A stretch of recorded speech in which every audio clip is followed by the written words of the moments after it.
Setiap anak memiliki potensi masa depan, tapi pernah kita berpikir apa saja yang membentuk kepribadian dan perkembangan seorang siswa?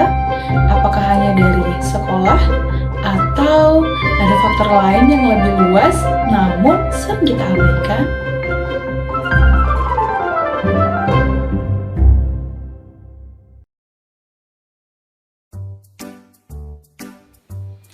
Jadi, lingkungan sosial adalah situasi di mana seseorang berinteraksi dengan orang lain dalam kesehariannya. Nah, bagi siswa, lingkungan sosial ini bisa berarti rumah, sekolah, teman sebaya, masyarakat, dan media sosial. Dalam lingkungan sosial inilah mereka belajar lebih dari sekedar teori. Mereka belajar tentang nilai, norma, cara bersikap, hingga mereka mengenal diri mereka sendiri. Lingkungan pertama dan paling berpengaruh adalah keluarga.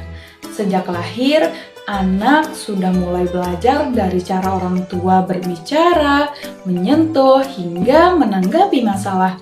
Pola asuh yang positif akan menanamkan rasa aman, rasa percaya diri, hingga rasa ingin tahu yang sehat. Sebaliknya, jika anak itu tumbuh dalam keluarga yang penuh konflik atau kurang perhatian, cenderung akan mengalami kesulitan emosional.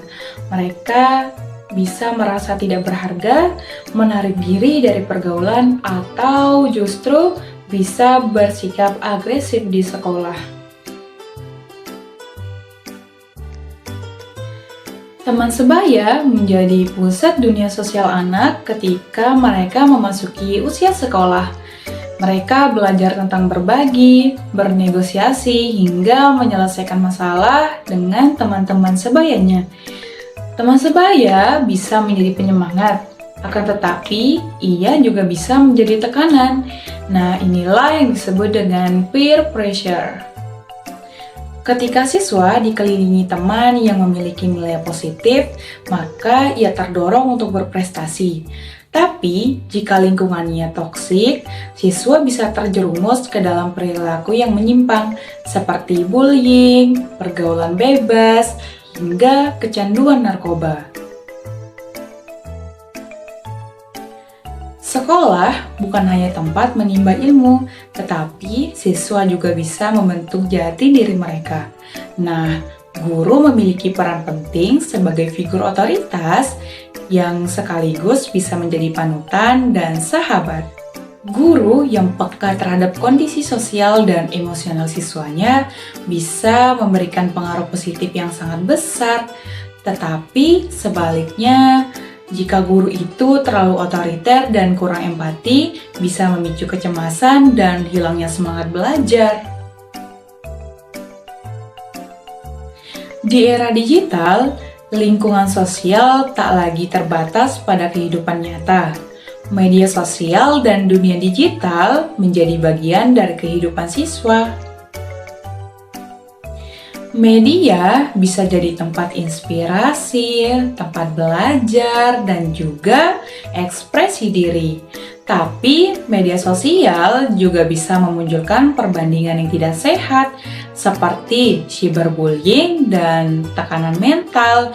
Nah, peran orang tua dan guru untuk membimbing penggunaan sosial media sangat penting di sini.